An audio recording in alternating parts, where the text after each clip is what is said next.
Minha irmã me acusou de algo horrível para proteger seu segredo, então eu perdi tudo, até que o investigador particular do marido dela encontrou algumas mensagens de texto que mudaram tudo. Me sigam lá na outra rede também. O nome é Capivara do Reddit. Link na bio.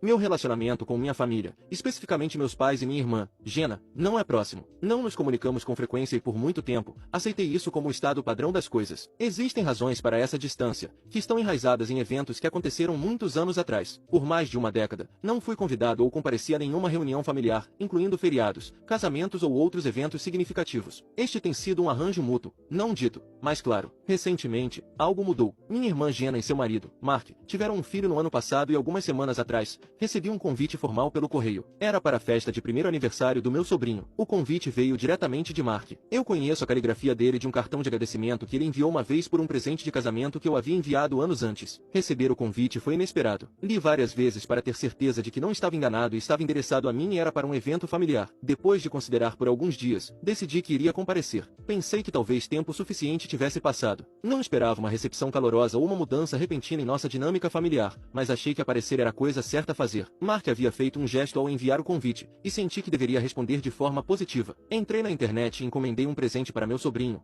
uma coleção de livros infantis clássicos. Também solicitei um dia de folga do meu trabalho, o que foi aprovado. Não mencionei o convite a ninguém, pois não vi a necessidade e simplesmente me preparei para ir. Cerca de uma semana antes da festa, recebi um telefonema da minha mãe. Não nos falávamos ao telefone há anos. Atendi e ela começou a falar sem nenhum dos cumprimentos usuais. Seu tom era monótono e direto. Ela me disse que o convite que recebi foi um erro. Explicou que Mark o havia enviado sem consultar Jenna primeiro e disse que Jenna não estava confortável com a ideia de eu estar na festa. Minha mãe continuou, afirmando que minha presença criaria tensão e que seria melhor para todos os envolvidos se eu não comparecesse. Ela disse que estava me ligando para evitar qualquer constrangimento no dia da festa. Ela não estava gritando ou emocionada, mas suas palavras foram muito firmes. Ela não estava pedindo, estava me informando da situação. Ouvi tudo o que ela tinha a dizer sem interromper. Quando ela terminou, não discuti nem fiz perguntas. Apenas disse, eu entendo. E então, encerrei a ligação imediatamente. Logo depois, acessei o site onde havia encomendado o presente e cancelei o pedido. O reembolso foi processado no dia seguinte. Em seguida, abri a lista de contatos do meu telefone e encontrei o número da minha mãe e o bloqueei. Fiz o mesmo com o número do meu pai e com o número de Jenna. Não senti raiva, apenas senti que uma linha final havia sido traçada e não havia mais nada a dizer. Alguns dias depois, comecei a receber e-mails do meu pai. Seu primeiro e-mail foi curto e confuso,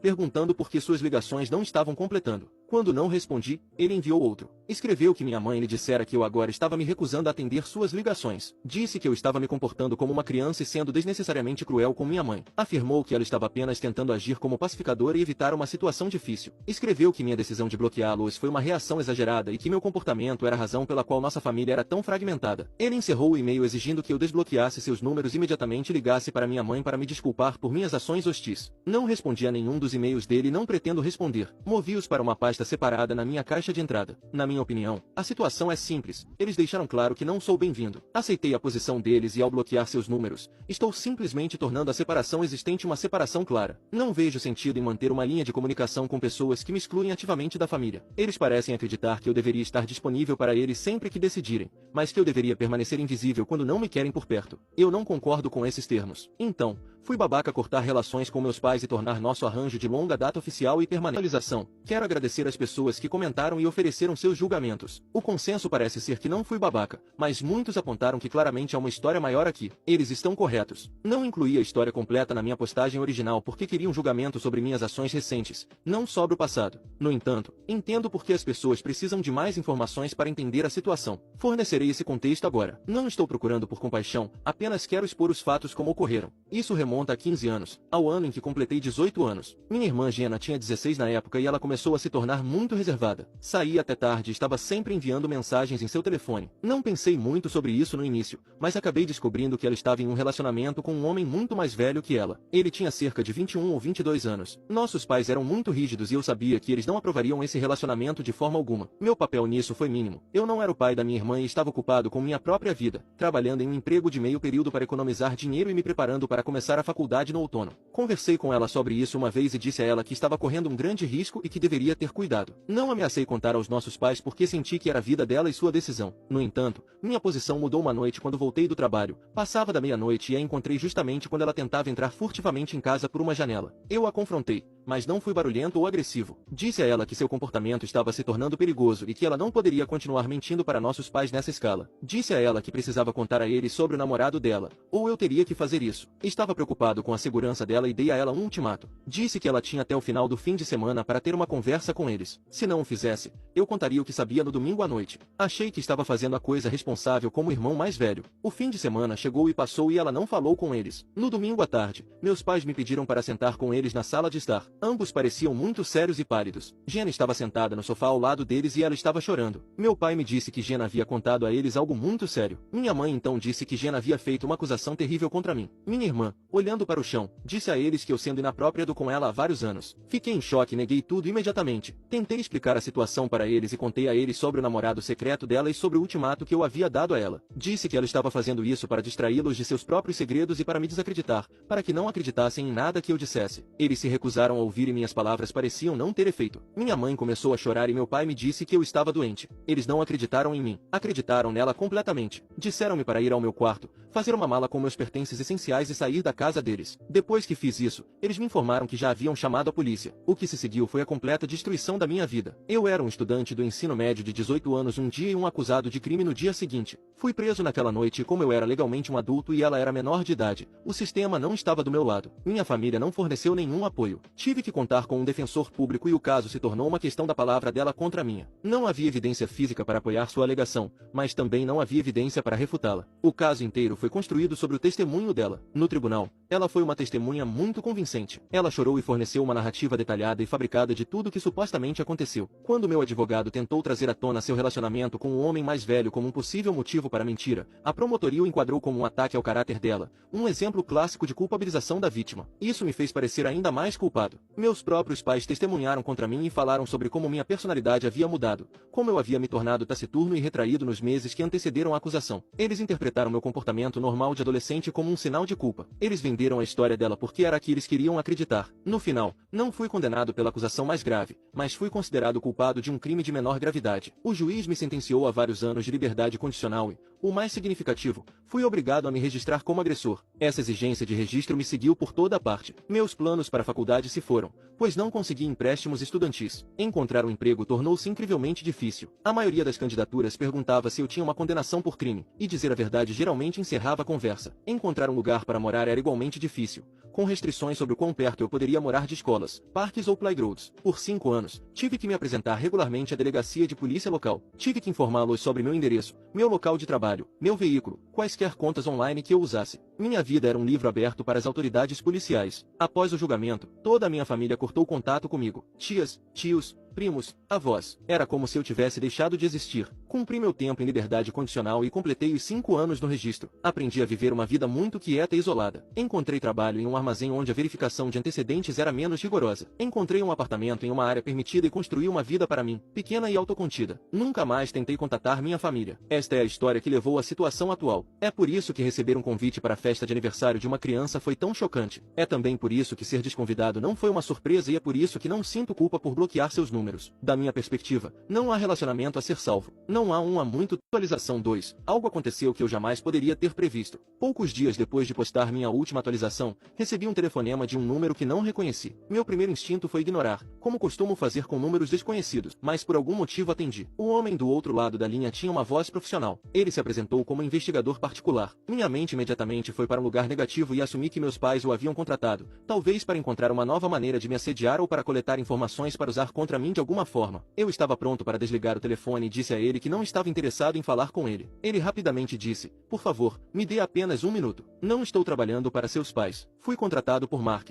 marido da sua irmã." Isso me deteve. Não fazia sentido. Por que o marido da minha irmã contrataria um investigador particular e depois o faria entrar em contato comigo? O investigador pareceu entender minha confusão e explicou que Mark o havia contratado vários meses antes. Mark estava cada vez mais preocupado com o comportamento de Jenna durante o casamento. Ele a descreveu como tendo padrões de desonestidade. Ela construía mentiras elaboradas sobre coisas insignificantes. Era propensa a ataques de raiva súbitos e explosivos. Eles tinham discussões enormes e dramáticas que pareciam surgir do nada. Mark sentia que algo estava fundamentalmente errado, mas não conseguia identificar a origem do problema. O investigador particular particular explicou que seu trabalho inicial era conduzir uma verificação completa de antecedentes de Jenna e investigar algumas de suas atividades financeiras e sociais. A principal preocupação de Mark na época era que ela pudesse estar tendo um caso. O investigador fez seu trabalho e mergulhou em toda a vida dela, presente e passada. Naturalmente, sua investigação o levou aos eventos que ocorreram quando ela tinha 16 anos, a acusação que definiu minha vida por tanto tempo. É aqui que a história toma um rumo que ainda acho difícil de processar. O investigador me disse que, como parte de seu trabalho de perícia digital, conseguiu recuperar dados de uma antiga conta de armazenamento em nuvem que Jenna havia usado quando adolescente, da qual havia se esquecido há muito tempo. Armazenados nessa conta na nuvem estavam arquivos de antigos registros de mensagens de um aplicativo de mensagens instantâneas que ela e suas amigas usavam na época. Ele havia encontrado uma conversa específica e era entre Jenna e sua melhor amiga na época. A conversa tinha data e hora. Aconteceu ao longo dos 3 dias entre o momento em que dei o ultimato a ela e o momento em que ela fez a acusação aos nossos pais. O investigador então começou a ler trechos dessas mensagens para mim pelo telefone. Ouvi em silêncio e as mensagens de Jenna estavam cheias de pânico. Ela escreveu para a amiga que eu havia descoberto sobre seu namorado mais velho. Estava apavorada que eu fosse contar aos nossos pais e que sua vida seria arruinada. Sua amiga perguntou o que ela estava planejando fazer e a resposta de Jenna foi clara. Ela escreveu que precisava fazer algo grande, algo que garantisse que nossos pais nunca mais ouvissem uma única palavra que eu dissesse. Ela precisava me transformar no inimigo. Então, ela expôs seu plano com uma clareza assustadora e disse à amiga que ia contar aos nossos pais que eu a estava importunando. Descreveu isso como o plano perfeito. Raciocinou que era uma acusação tão séria que ninguém jamais a questionaria e que resolveria seu problema, me tirando de casa e de sua vida. Ela escreveu explicitamente que isso manteria seu relacionamento secreto seguro. Depois de ler essas partes para mim, o investigador me disse que havia apresentado suas descobertas completas, incluindo as transcrições completas dessas mensagens, a Mark alguns dias antes. Ele disse que Mark estava completamente devastado. Ele era casado com Jenna há 4 anos, tinham um filho juntos e tudo que ele pensava que sabia sobre sua esposa havia sido construído sobre uma base de mentiras. O investigador disse que Mark queria falar comigo diretamente. Disse que Mark estava profundamente arrependido pelo que havia acontecido e que queria ajudar. Ele me deu o número de celular pessoal de Mark e me incentivou a ligar para ele. Encerrei a ligação com o investigador e fiquei sentado em silêncio por um longo tempo. Era muita coisa para absorver. Depois de cerca de 1 hora, decidi ligar para o número que ele havia me dado e Mark atendeu no primeiro toque. Sua voz parecia tensa e pesada. As primeiras palavras que ele disse foram: "Sinto muito." Ele repetiu isso várias vezes. Ele me disse que não tinha ideia de nada disso e disse que sempre sentiu que algo na história do passado dela estava errado. Jenna ficava intensamente irritada e defensiva sempre que ele tentava abordar o assunto. Então ele aprendeu a parar de perguntar. Ele me disse, sem hesitação, que acreditava em mim. Ele também explicou a situação com o convite da festa de aniversário. Disse que o havia enviado porque tinha um pressentimento de que algo estava errado com a história da família sobre mim e queria tentar abrir uma porta, mesmo que só um pouco. Quando Jenna descobriu que ele o havia enviado, ela teve um colapso completo e gritou com ele por horas e ameaçou levar o filho deles e deixá-lo se ele tentasse entrar em contato comigo novamente. Esse foi o evento que o levou a contratar um investigador particular. A ligação durou quase 30 minutos e ele a encerrou prometendo me enviar as transcrições completas das mensagens e qualquer outra evidência que o investigador tivesse encontrado. Disse que me apoiaria de todas as formas possíveis, incluindo testemunhar em meu nome para finalmente limpar meu nome. Eu disse que precisava pensar sobre isso. Atualização 3. Os eventos que se seguiram à minha conversa com Mark foram rápidos e decisivos. Fiel à sua palavra, ele me enviou por e-mail as transcrições completas e não editadas das conversas de Jenna, juntamente com um relatório detalhado do investigador particular. Ler as mensagens na íntegra foi uma experiência surreal. Não foi emocionante para mim da maneira que as pessoas poderiam esperar. Não houve raiva ou tristeza. Foi apenas uma confirmação fria do que eu sabia ser verdade por 15 anos. Esta era a prova. Mark me ligou novamente um dia depois. Ele me disse que havia confrontado Jenna e descreveu a cena para mim. Ele esperou o filho deles adormecer e então assentou e apresentou cópias impressas das mensagens. Ele disse que a reação inicial dela foi de negação e ela o acusou de forjar os documentos. Gritou que ele estava conspirando comigo para arruinar a vida dela. Ela ficou histérica. Mark disse que permaneceu calmo e simplesmente apontou para as evidências, recusando-se a se envolver com as acusações dela. Quando ficou claro que sua raiva e negações não estavam funcionando, sua estratégia mudou. Ela desabou. Começou a chorar incontrolavelmente e entre lágrimas, admitiu tudo. Confessou que havia inventado tudo e tentou justificar suas ações, dizendo que era apenas uma garota assustada de 16 anos que não queria se meter em problemas. Alegou que não entendia quais seriam as consequências de sua mentira. Mark disse que a confissão dela pareceu menos remorso genuíno e mais uma tentativa final desesperada de ganhar sua simpatia. A conversa não terminou ali e escalou quando Mark disse a ela que não poderia mais ser casado com ela. Ela se tornou violenta. Então, o atacou fisicamente, batendo e arranhando. Ele teve que contê-la fisicamente para impedi-la de se machucar ou machucá-lo ainda mais. Depois que ela se esgotou, ele saiu do quarto, trancou-se no escritório de casa e ligou para o advogado. Na manhã seguinte, ele entrou oficialmente com um pedido de divórcio e também entrou com um pedido de emergência para obter a guarda temporária exclusiva do filho, citando a confissão de Jenna, seu histórico de manipulação e sua instabilidade violenta como razões pelas quais ela era uma mãe inadequada. As consequências se espalharam rapidamente. Mark, em uma ação que ele me descreveu como um movimento necessário para total transparência e responsabilidade, responsabilidade, encaminhou o relatório completo do investigador, incluindo as transcrições das mensagens, para nossos pais. Não demorou muito para eles reagirem. Meu pai ligou para meu telefone repetidamente, mas estava bloqueado. No dia seguinte, meus pais apareceram no meu prédio. Não tenho ideia de como encontraram meu endereço, mas presumo que as informações públicas do registro de agressores em que eu estava tornaram isso possível. Eu estava em casa e eles tocaram o interfone do meu apartamento por vários minutos e quando não atendi, simplesmente ficaram no saguão e começaram a falar alto na minha porta. Minha mãe estava chorando e suas palavras eram claras através da porta. Ela não estava chorando por mim ou pelos 15 anos da minha vida que foram roubados. Ela estava chorando por Jenna. Lamentava sobre como a vida de Jenna estava agora arruinada e implorou-me, através da porta, para falar com Mark. Queria que eu o convencesse a interromper o processo de divórcio. Disse que eu precisava encontrar em meu coração o perdão para Jenna, para que nossa família pudesse começar a se curar. A ideia era absurda. Eles queriam que eu, a vítima da mentira, consertasse o dano causado por sua revelação. Eu não respondi. Sentei-me no meu sofá em silêncio e esperei. Depois de quase uma hora, eles finalmente desistiram e foram embora. Assim que eles se foram, fiz um telefonema e contatei um advogado recomendado, especializado em condenações injustas. Encontrei-me com ele no dia seguinte e forneci a ele todas as evidências que Mark havia me enviado. Meu advogado revisou tudo e disse-me, com um alto grau de confiança, que temos um caso incrivelmente forte para ter minha condenação formalmente anulada. O processo legal para fazer isso já começou. Não falei uma única palavra com meus pais ou minha atualização final. Já se passaram vários meses desde minha última atualização. Várias coisas foram finalizadas e sinto que devo fornecer uma última postagem para encerrar este capítulo. Não haverá mais atualizações depois desta porque a história chegou à sua conclusão. Na frente legal, os eventos ocorreram como meu advogado havia previsto. Peticionamos ao tribunal para anular minha condenação com base nas novas evidências. O gabinete do promotor revisou o caso e não se opôs à nossa moção. A confissão nas mensagens de texto de Jenna era inegável. Houve uma audiência, que foi breve. Eu compareci,